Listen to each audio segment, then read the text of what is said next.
Free body force diagrams.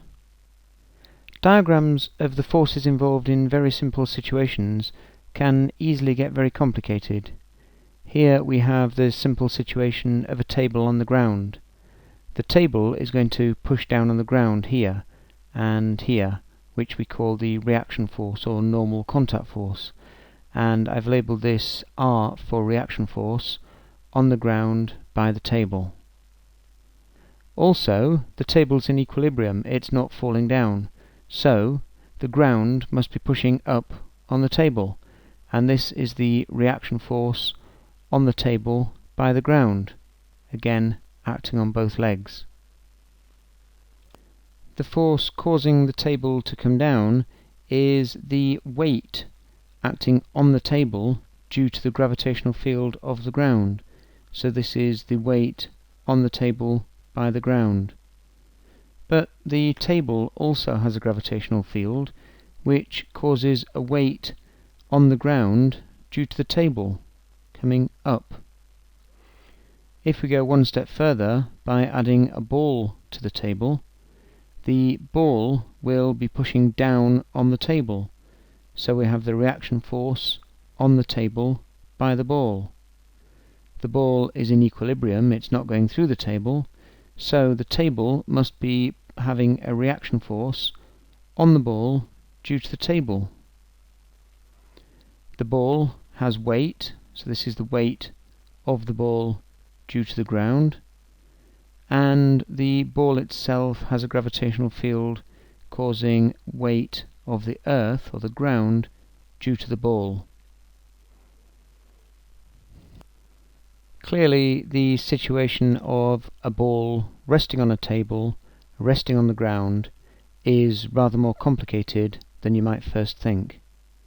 For this reason, we introduce free body force diagrams that consider the forces acting on one body only.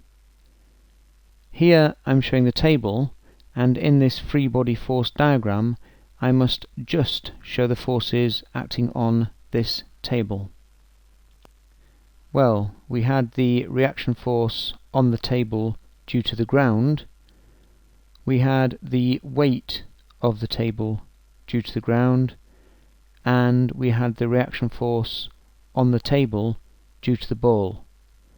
This looks much simpler, just considering the forces on the table. Of course, if you're using symbols like this, rather than giving a full name to the forces, you must define the symbols somewhere else. Now to look at the ball. Well, it had the reaction force on the ball due to the table pushing up on the ball, and there was the weight of the ball due to the ground. Much simpler.